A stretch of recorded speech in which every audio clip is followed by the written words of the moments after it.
bonjour chers internautes di am mbégte ak contentement comme ni ma koy waxee say su ne di leen baal àq di leen baalu àq bu baax ndax nee naa la rek comme ñun ñoo leen di bégal say su ne di sàkku ci yéen ngeen baal ñu àq bu baax a baax a baax ñu ni tamit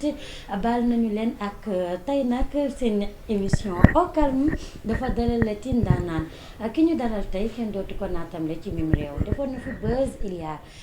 15 ans parce que 2007 la woon ba léegi mais 2022 dafa ñëwaat ak buzz boppam bu mucc ayib kan la acteur bi ma dalal tey dama koy bàyyi rek mu nuyoo ngeen xam sama invité tey kan la ñu doog a dugg ci waxtaan bi invité nuyu naa la. maa ngi lay fay salaamaaleykum avant tout maa ngi sant waa Sénégal am di leen gërëm waaw di leen jox seen wàccuwaay di gërëm sama fan si may seetaan yëpp di leen wax daal maa ngi souhaité Sénégal bon ramadan quoi nañu woor si jàmm xam nga waaw génn si jàmm si barke yonent bi sallallahu alayhi wa sallam di la gërëm yow ci déplacement bi nga def et tout ça ñëw fekk ñu fii quoi. d'accord invité baa ngi noonu nee naa la bu nuyoo rek ngeen xam kan la Abdou Aziz Sow lañ koy wax jaar sénégalais yi gën koo xam ci Jules Diaro bi mais jamono ji nag dafa taxawaat ci beneen buzz beneen casquette muy Laye Diarra mais Jules fan lay tàmbalee Jules wala Laye Diarra wala ma dem Abdou Aziz Sow rek. oh yow yaay xool affaire bi noonu. Abdou Aziz Sow jamono ji comme ni ma ko waxee rek dès l'entame nga doon di bégal sénégalais yi depuis 2007 mu nekkoon série boo xam ne tojoon na Sénégal ñëpp ko bëggoon muy Jules Diaro bi tey su ma la laajoon tey kan mooy Abdou Aziz Sow loo may wax. Abdou Aziz Sow doo en fait doomu Pikine la waaw je suis un jeune artiste comédien en fait defoon Diaro bi en 2007 waaw jóge 2007 defaat produit Laye Diarra avec Lambrodi ci année bii nii ñu jublu nii quoi bi 2022 oui. ñu gis ne bi nga joué Diaro bi da nga jékki-jékki daal di raar avant ñuy ñëw ci raar boobu noonu ak li nga xam ne moom ngay def muy théâtre wala cinéma est-ce que da nga ko jàng. non en fait j'ai pas eu la chance jàng théâtre wala ma jàng cinéma j'ai pas eu l'occasion mais dama am chance côtoyer ku ci mel ni Thiandoum en fait moom ma xamal lu bëri ci cinéma xamal ma lu bëri ci jeu parce que d'ailleurs moom moo def Diaro bi quoi en fait man ci moom laa dooree yooyu quoi mais mosuma am chance su nag xam nga def formation bi dama def formation mën naa ne daal lii c'est un talent la quoi en fait quoi parce que comme ni ñu koy waxee je peux dire quelque chose d'autodidacte quoi quelque chose loo xam ne c'est autodidacte en fait quoi. ci biir loolu nga def Jules Diaro bi nga jël buzz du Sénégal jël série bi daal di def succès ñu toog quelque temps gisatuñ la déggatuñ la. waaw defagul comme buzz gars yi ko tuddee buzz quoi en fait c'est juste un jeu on le fait juste pour bégal Sénégalais yi mooy wàññi seen stress am la fan si la nga doon gis la nit ñi kontaan et tout ça quoi en fait parce que en fait li taxoon ma raar aussi parce que dama occasion après j'étais en Belgique di liggéey foofu j'ai pas eu l'occasion j'ai ci ay séries et tout ça quoi demoon naa sama bàyyi théâtre avec Lambrodi c'est une occasion parce que j'ai mon partenaire Thian bu fay liggéey aussi il fait partie des réalisateurs waaye moo ma contacté pour un rôle ma ñëw def casting après ça a passé quoi c'est le bon vent après on gère. ci sa biir wax yaa ngi naan bàyyi woon naa théâtre maanaam avant Jules Diaro bi da nga defoon yeneen production wala après boobu rek nga arrêté. à part Jules Diaro bi mooy sama deuxième production. Ça fait 15 ans j'ai pas tourné wu ma fenn j'ai pas eu la chance j'ai si filmo et tout ça quoi. d'accord mais lan moo la inspiré woon maanaam ba nga dugg ci série boobu ñu ci théâtre boobu ñu naan Jules Diaro bi casting la woon wala dañ la xool nii rek. non si nekkoon na casting mais xam nga temps yooyu dama doon bindantu comme ma doon def ay affaire film c'était en 2006 lañ commencé woon projet bi boobu temps yii la gars yi commencé def ci gaal yeeg yooyu j'avais un projet bind benn scénario boo xam ne day porter sur l'immigration clandestine ba ma ñëwee wax ko Thian ñu commencé ko bind mu commencé ko bind def séquence yi di ko thèse et tout ça si la ma ne léegi en fait balaa ñoo avancer si lii et ça demande de gros moyens j'ai un scénario bu ñu naan Diaro bi quoi waaw da ngay nekk benn jeune lañ soxla boo xam ni en fait day ragal jigéen ku mu nuyu nga nopp ko c'était un peu comique on n'attendait pas que Diaro bi dina def benn succès bi quoi seul lui qui croyait dans son projet nañ ci duggoon nii la juste pour s'amuser et tout ça mais après mu génn le jeu a été parfait xam nga sénégalais yi bëgg ko et tout ça. c'était pas facile ragal jigéen ba pare te koo nuyu mu daal di la nopp mais après série boobu est-ce que doo woon dox gars yi di la ko kaañooy wala ngay nuyu nit mu daw ne comme yow koo nuyu da lay nopp xaaral ma daw bañ la nuyoog yooyu. si c'était pas facile parce que xam nga Sénégal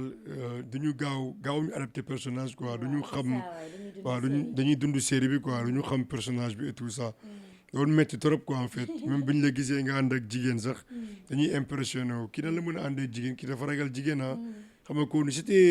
dafa nekkoon comédie bu comique mais dafa nekkoon aussi benn affaire bu yeete quoi en fait. jékki-jékki rek di woote sama yaay mu may woo. oui yaa ngi revenir quoi sa yaay woowu la. non mais nekkoon na théâtre boo xam ne marqué woon na aussi sénégalais ci biir loolu comme da nga ko wax ne nga da nga demoon Belgique toog 15 ans après nga daal di ñëwaat nga ñëw duggaat ci série bi mais entre loolu est-ce que amoon na yeneen activité boo doon def Belgique wala fii Sénégal. non man Belgique je travaille dans la restauration. Avec avec le patron monsieur Albert Mikis que je salue de passage. waaye c'est le propriétaire de restauration nouvelle moo fa doon liggéey. waaw ak sénégalais yi nekk foofu yëpp je profite de l'occasion di leen nuyu. di nuyu Ousmane Fall depuis Bruxelles Papito sama gars yi fa nekk yëpp. ñoom Cheikh Diop ñoom Mass. waaw léegi après si la amee occasion après ñëw Sénégal. créer une société de transport ak aide de mon patron Albert Michel.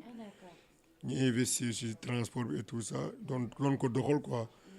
à la suite par heure hasard nii xam nga mburu di soxla benn acteur soxla ma ci benn film quoi soxla ay nit ci film daal. après jël ma waaw ma joué ñu gis ma ci casting bi xam ni j'étais au top. après c'est comme ça que ça s'est passé quoi en fait. mais jamono ji moom macha allah yor nga xaalis parce que transport moom képp ku ciy yëngu yor say oto macha allah. non xam nga transport moom booy xool transport. Abdou Aziz namatul dara jamono ji. non transport moom booy xool moom yàqu na quoi parce que incident yi am Bamako yëpp. dafa répercuté si suñu transport et tout ça yàqu nañ fa ay camions. waaw mu métti trop quoi en fait quoi. parce que tamit mais assurance ñu war la mën a delloo. assurance c'est l'État qui doit s'en charger hein. parce que c'est l'État parce que. dafa mel ni dóor fayu quoi parce que l'incident c'est dafa am Kaolack accident bi gars yi yàq oto malien yi foofu malien yi tamit récupéré yu xam foofu tamit aussi parfois c'est des dégâts yoo xam ne pour assurance def si ay jéego day xaw a jafe quoi tuuti quoi day yéex aussi surtout ça quoi loolu la quoi mais du leneen. ñu ñëw ci sa personnage bi nga xam ne nag moo mujj muy personnage yu Laye Diarra. nee nga ni sa adhération bi Marodi expliqué nga ko bi nga commencé jouer li nga xam ne moom moo di Laye Diarra di série boobu nga xam ne mën naa ne moom mujjee juddu ci série yi mais jamono ji yéen a ngi toll ci 5 épisodes mais mu ngi tukkal jamono. succès bi maanaam ak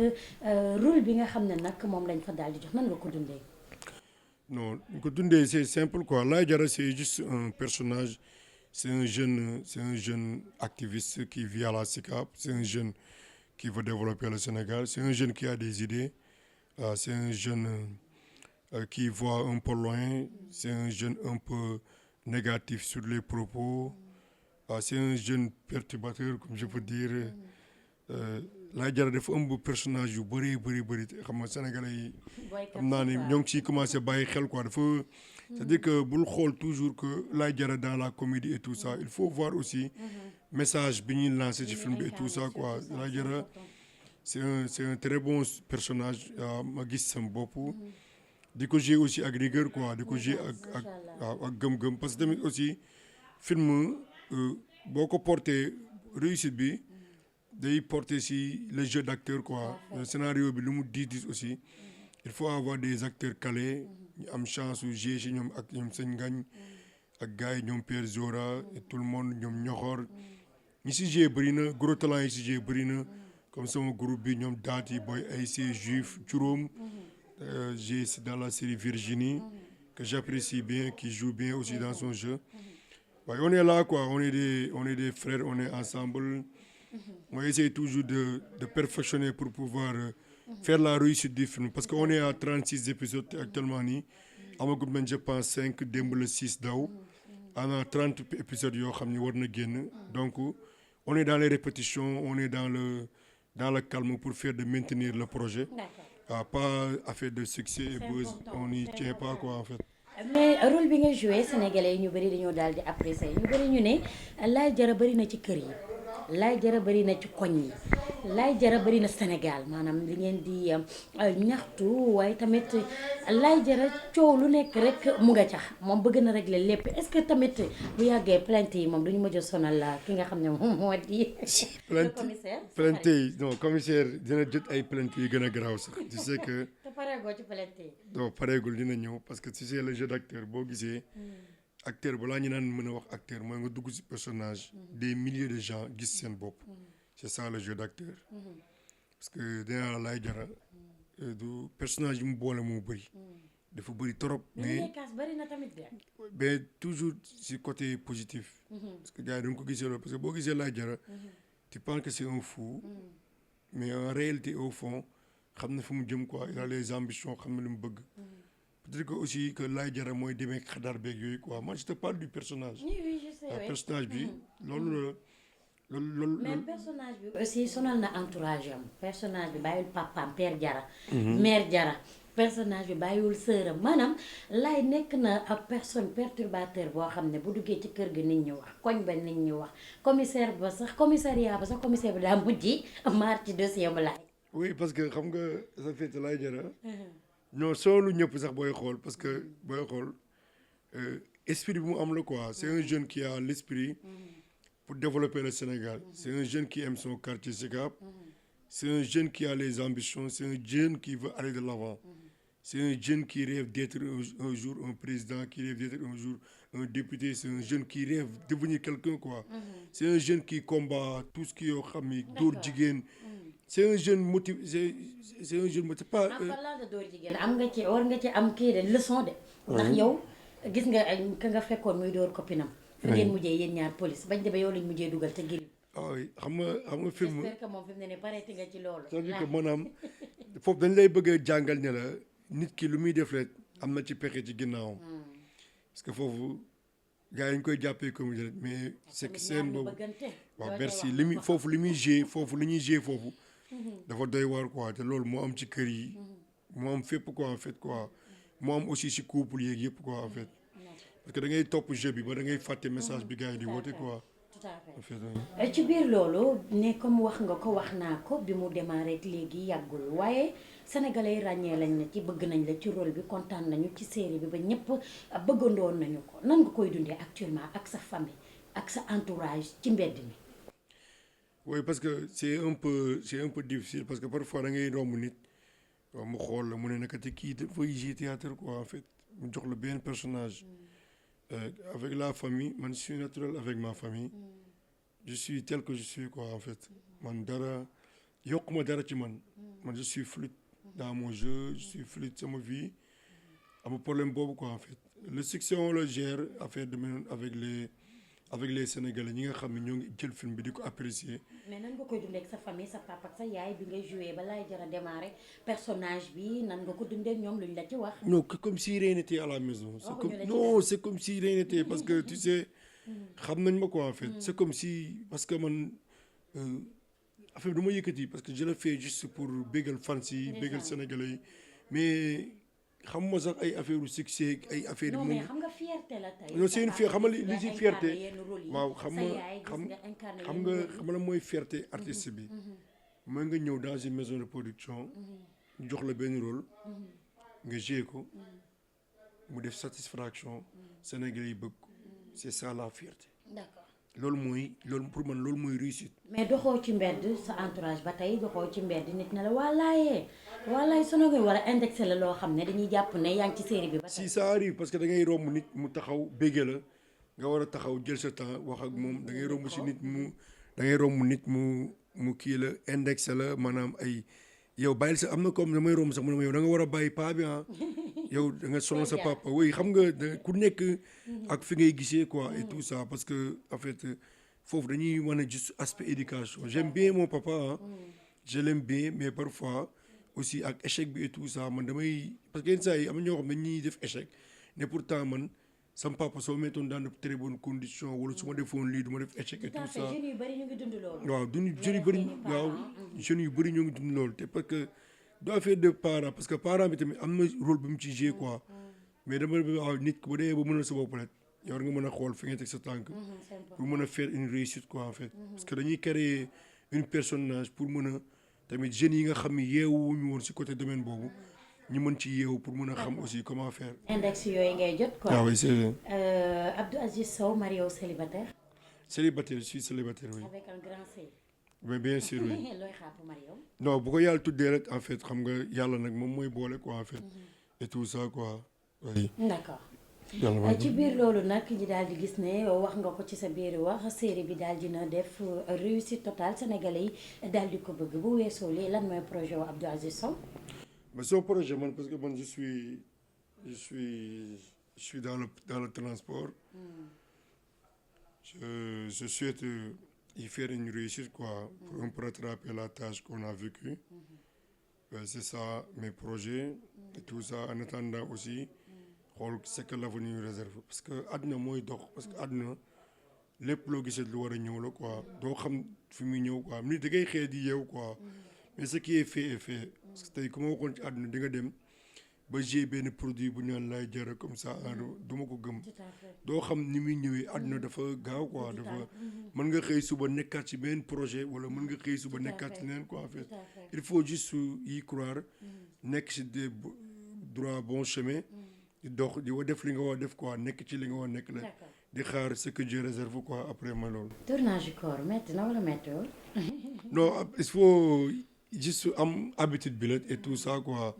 day mel ni nga yendu sa kër ak nga nekk ak équipe technique bi tout ça noonu lay mel quoi en fait parce que ça passe vite quoi waaw soo commencé tourner rek après doo ko yëg ça passe tu joues comme il faut waaw di nga joxe comme ni nga doon joxe quoi en fait. ci côté salarié est-ce que yaa ngi ci gis sa bopp. non parce que. là nous nourrit pas comme ni ko gars yi di waxee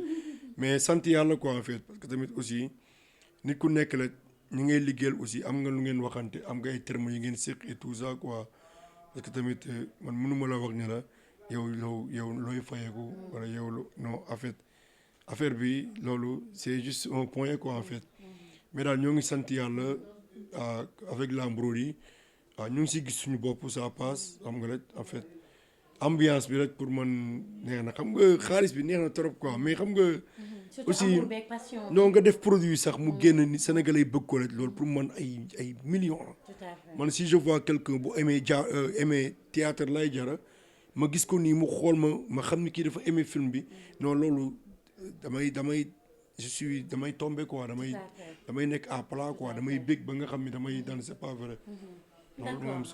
l'émission tire à sa fin mu nekkoon émission boo xam ne au calme lañ ko tuddee woon fas yéene woon waxtaan ak yow Abdou Aziz Sow xam kan mooy Abdou Aziz Sow ak ñaari personnage yi nga xam ne jot na ko incarné dañ lay daal di bàyyi rek nga tàggatoo ak mbokku internet Seneweb TV seneweb.com. oui maa ngi nuyu waa Seneweb di rafetlu seen taxawaay gis nañ déplacement bi ak aussi gis nañ liggéey bi ngeen def ici au Sénégal avec tous les artistes affaire yi noonu. maa ngi sant waa Sénégal di gërëm ñëpp waaw di gërëm sama fans yi nga xam ni waaw ñoo ngi may bëgg quoi di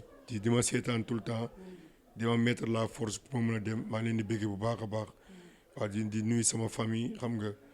waaw di nuyu ñëpp daal xam nga àdduna moom. tamit waa Sicap bi ñu waaw Sicap moom Sicap xam nga Sicap moom. laay jara booy kap si. xam nga Sicap moom c'est autre chose quoi parce que Sicap mosuma gis un quartier si accueillant bu mel ni Sicap aussi au Sénégal. waaw ñi fi nekk yaru nañ paa yi baax nañu maire yi franchement quartier bi ñëpp mooy loolu te film bi ñoo ngi si gis seen bopp il apprécie bien xam nga artiste du koy woo di ko wutal buzz wala di ko wutal succès artiste du koy woo di ko may xaalis wala di artiste il faut l'apprécier il faut que li muy def nga koy apprécier aussi di ko wax ay défauts man loolu laa bëgg nit kuy jàppe noonu artiste quoi aussi parce que tamit art bi léegi booy xool dafa xat ñi g dañoo bëri et tout ça je profite de l'occasion wax ni maison production yi dugg aussi si banlieue bi quoi ci arcoche yooyu génne jeune talent yi ci nekk quoi mën leen jox chance parce que affaire bi aussi chance la quoi ñoom ñoo ngi ci di def formation depuis des années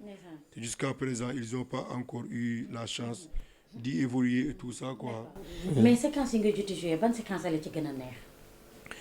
waaw c'est une très bonne question nag mais difficile à répondre parce que man après en fait j'oublie mes séquences quand je joue après damay fàtt comme man yi ma jot a joué yëpp man j'oublie les séquences mais bu ma la parce waxee que benn ça vient vif. séquence ñu ne lan lëmbal 2000 oui avec ñoxor oui. avec ñoxor nga dugg fekk sa papa doon wiiri doon daw. waaw ça séquence boobu nu mu la def. non ça a été dans le jeu ça a été une surprise quoi parce que xam nga booy ñëw di casse benn affaire waaw di coow ci benn affaire di andil problème paa yeeg yooyu nekkate li ngay casse sa papa ngi ci biir loolu c'est juste une déception quoi moo tax mooy la toujours maag paa bi day am toujours ay rebondissement yu ñuy boole boo tax ñii am ay problème di xuloo et tout ça et tout mais ba tey nag boo xoolee dans le film da ngay xam ne ñemewuma ko ba tey curu papa bi may bay génn. mais ñeme nga kan fan yaa ngi koy bëgg a dóor yaa ngi koy bëgg a boxe. non parce que yooyu xam nga parce que ba tey dóoru ma ko quoi. waaye yaa ngi boxe rek. non yaa ngi jël élan dina mos a yegg nag. non c'est vrai waaw gars yi am nañu bëgg mu yegg am nañoo bëgg xam ni. xam nga c'est que c'est la sens quoi parce que xam nga comédie. waaw dafa jàkk loo xam ne dafa jar di jàng quoi parce que tamit ñun. ay xëy lañ quoi dañuy door rek. mënaguñu mais daal li ci kanam daal rawuli bët quoi yàlla baax na daal en fait. merci beaucoup kontaan naa trop franchement gis naa taxaw bi daal en fait quoi ñu leen remercier waaw di sant waa Sénégal yëpp. waaw le reste liy ñëw daal mooy dàq quoi di ñaan population bi aussi. waaw ñi def suivre lay jara quoi ak tous les séries sénégalais quoi di ci bàyyi xel bu baax aussi c'est important. c'est important ñu ni tamit foofu lay daal di tëjee di leen jox dig daje c'était votre émission Au Calme ñu dalaloon ki nga xam ne nag ndaanaan la quoi qu'on puisse dire ndaanaan la parce que rôle boo ko mën ci jox rek mu daal di ko dem ba mu jeex comme ni mu ko defee woon il y a juste 15 ans moom nag lañ dalaloon tey di leen jox dig daje beneen yoon beneen gox ak beneen ndaanaan merci beaucoup à la prochaine bye.